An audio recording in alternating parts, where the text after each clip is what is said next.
Alright, what's happening, folks? It's your boy Will.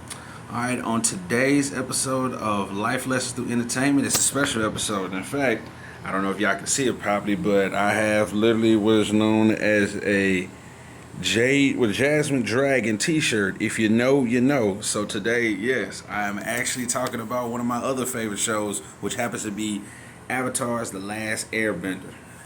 Awesome show. Awesome show. In fact, it happens to star certain actors as Zach Tyler Eason, who voices Aang.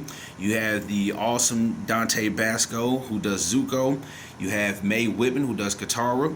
You have Jack DeSena, who does Sokka. You have Michaela Jill Murphy that does Toph. You have Gray Delisle as Azula. You have the awesome and legendary Mark Hamill, who does Fire Lord Ozai, and then you had the legendary Makoto Iwamatsu, who used to do Uncle Iroh. Rest in peace. And so, pretty much dropping off a little clarity for the folks who don't know about this show. Think of a world where martial arts and the elements of the world pretty much coexist. So they have this certain style of martial arts, which is considered called bending.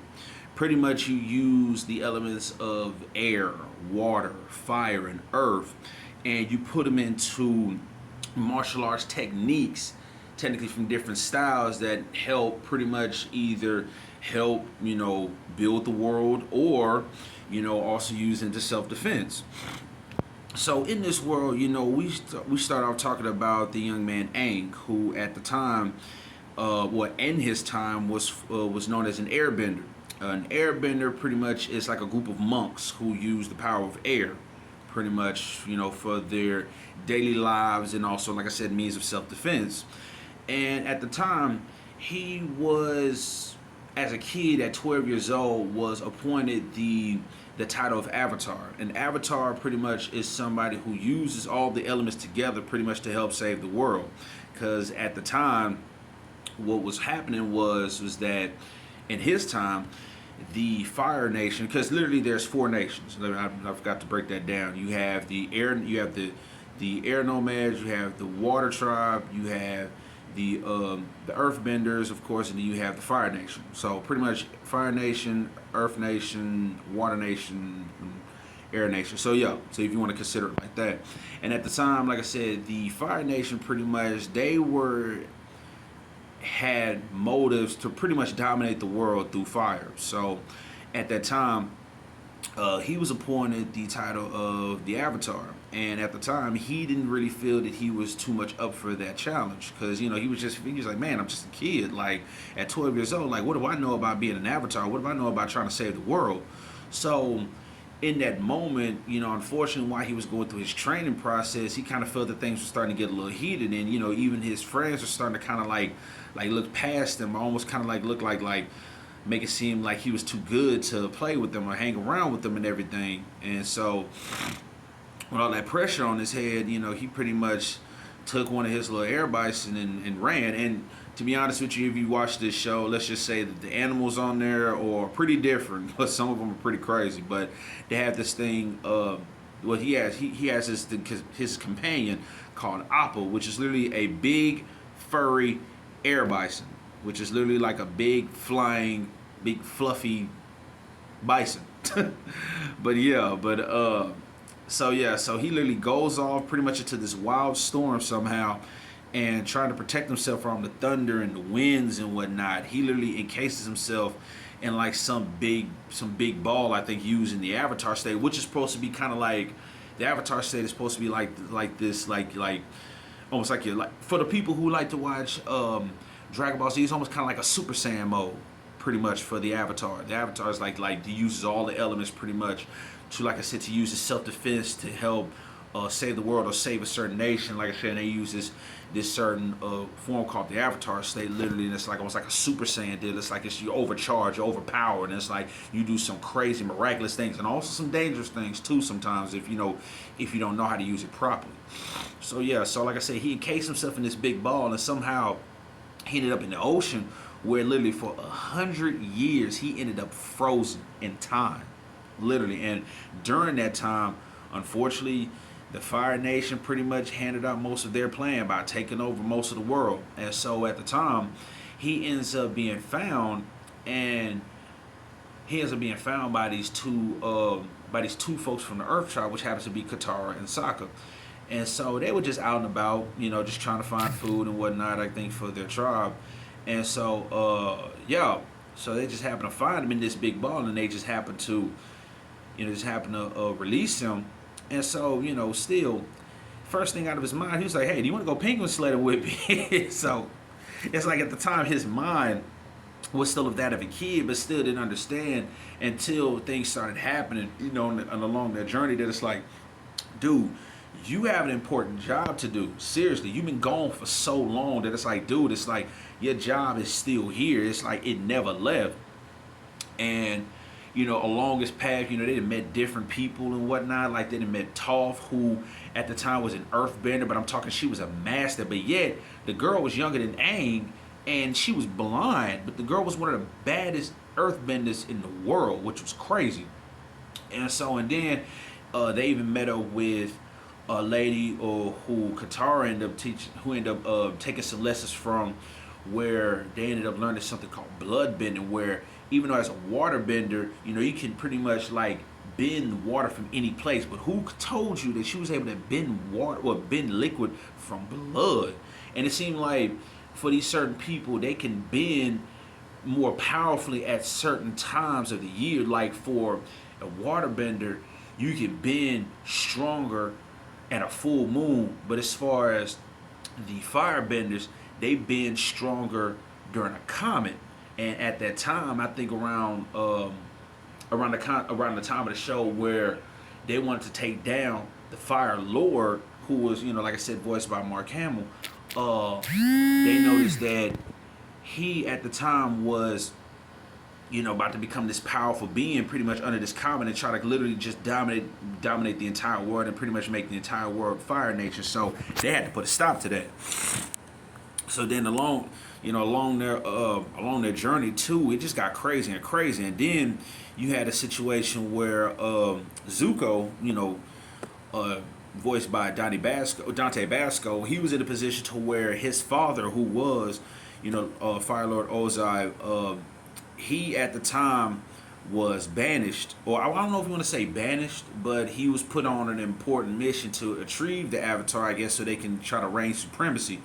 Because when you see him, he's just this headstrong, angry kid with this big scar on his face. But what happened was that when he got invited to a meeting inside the Fire Lord's chamber, he ended up kind of speaking out of term, and he ended up having to do what is known as an Agni Kai with his dad. And an Agni Kai pretty much is a duel in their world.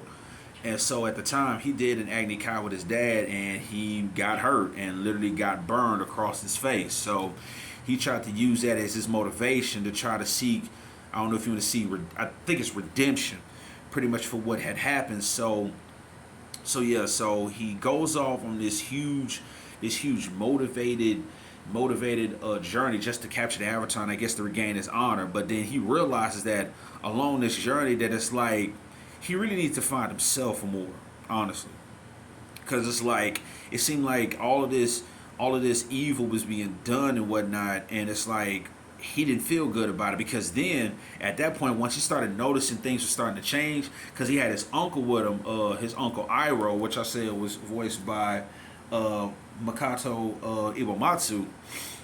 He was kind of like, I don't know if you want to say like his devil's advocate, or pretty much like his yin to his yang. Pretty much is like he was like, even though like Zuko kind of had like his dad in his ear, that was kind of like man, like no, like you really need to do this, regain your honor. But it's like at the time, his uncle was there kind of trying to make sure like he helped him, but also trying to make sure he wasn't getting hurt, and pretty much like was really like, how could I put it? He was really also really very kind to his nephew, and just pretty much just showing him, it's like, you're like, I mean, I understand you doing this, but we really don't have to do this, man. Like, we trust me, there's other ways. But and also that's kind of why I'm wearing this shirt too, because there was a scene on one of the scenes that's crazy, a scene with one of the seasons, I mean, where they had to lay low in an earthbending kingdom called Bossing Say, and they ended up creating a tea shop called the Jasmine Dragon. And what's funny is that it's so crazy that I bring this up, that because of watching this show, it's like you definitely learn more life lessons than I could come up with. But for the most part, uh, because of how cool Uncle Iroh was, he kind of got me into actually wanting to drink tea. Because he even said like drinking tea is better when it's hot. And so at the time, I didn't know nothing about tea, so I decided to try it for myself. And it's like, when you think about it, certain teas are pretty good, but they're mostly better when they are hot because they do certain things to the body. So yeah, and then I've always been a fan of martial arts too. Let me go and get that out the way. Definitely, I've always been a huge fan of martial arts, and I've always liked this show too because it's like they take these certain styles of martial arts, and it's like they put them into a situation that's like, I swear, like a lot of people wish they were in too. Because like, if I ain't gonna lie to you, if I was in this world, I think I would want to be either a waterbender or even an earthbender, because it's like water and earth, I feel, are two of the most strongest, in my opinion, I think are two of the most strongest elements. But as far as my zodiac sign, I'm technically an air symbol. I'm a Libra, so yeah. So it's like technically, it's like I am Aang, but it's like I want to be like Toph, but I wouldn't mind being like Katara too. You know what I'm saying? Like as far as the bending goes, because I mean, don't get me wrong, the fire bending, of course, is phenomenal too. Because what I've realized also on this show, and then on the spinoff show, The Legend of Korra, which if I decide to, I'll get into another video about that, which is that it's like you have your base level of bending, but then you have sub level of bending powers too. Like I mentioned earlier with the water bending, you have blood bending. With earth bending, you'll have metal bending or lava bending, and then with fire bending, you'll have lightning. And that's crazy. And then even there was a point on Legend of Korra where as an airbending, you had levitation. You could actually fly, my boy. Like, come on, man. Flying, too crazy. So yeah, but it's like along this path pretty much that Aang went through and everything, it seems that it's like he learned a lot, he's seen a lot. There was a point in time where, you know, he had lost his air bison, of course, and I'm telling you, he was messed up in the head because of that situation. And then also there was a point like when he had to find these certain masters to teach him this certain level of bending pretty much within a moment's time, because I think he literally had to do all of this within 6 months. I think, from the best of my knowledge, he had to do all this within 6 months, because at that time, like I said, it was something called I forgot what the name of the comet was, but it pretty much just like the comet that came around the time when the Fire Nation was about to attack, or they was about to try to dominate, was that is when it become their most powerful. And literally, it's like, for that moment of time, it's like, boy, you don't know what they was bound to do. So at that time, when I tell you, they had pretty much all the time in the world, pretty much, or within that time in the world, pretty much, to make sure that Aang knows all 4 levels of bending, so that he can do what it takes to stop Fire Lord Ozai, so that he cannot destroy the world with fire. And so in that time, it's like, it was a phenomenal show, like for real. Like, just I say great storylines, like they say, great character development and whatnot. And the lesson that I took from this, honestly, and to be honest, like what I honestly felt about it, was that it's like everyone is born with a purpose, seriously, and that purpose a lot of times can lead to, for you to change the world, you know, and the path you choose could either lead to greatness or destruction, and a lot of times could either be, you know, good or evil. So you got to look at that in a sense to, it's like, literally, when you wake up every morning, it's like, first you do have to find your purpose and what you feel makes you different, and also to figure out, is that, what is it about you that you feel can change the world. And then a lot of times, like I said, is that it can lead you on to either the path of greatness or the path of destruction. So the choice is yours. What path do you choose? All right. So thank you, of course. Yet again, like, comment, and subscribe, of course. And in the meantime, between time, you have a good one. Y'all take it easy. This is by Willie Midnight. Peace.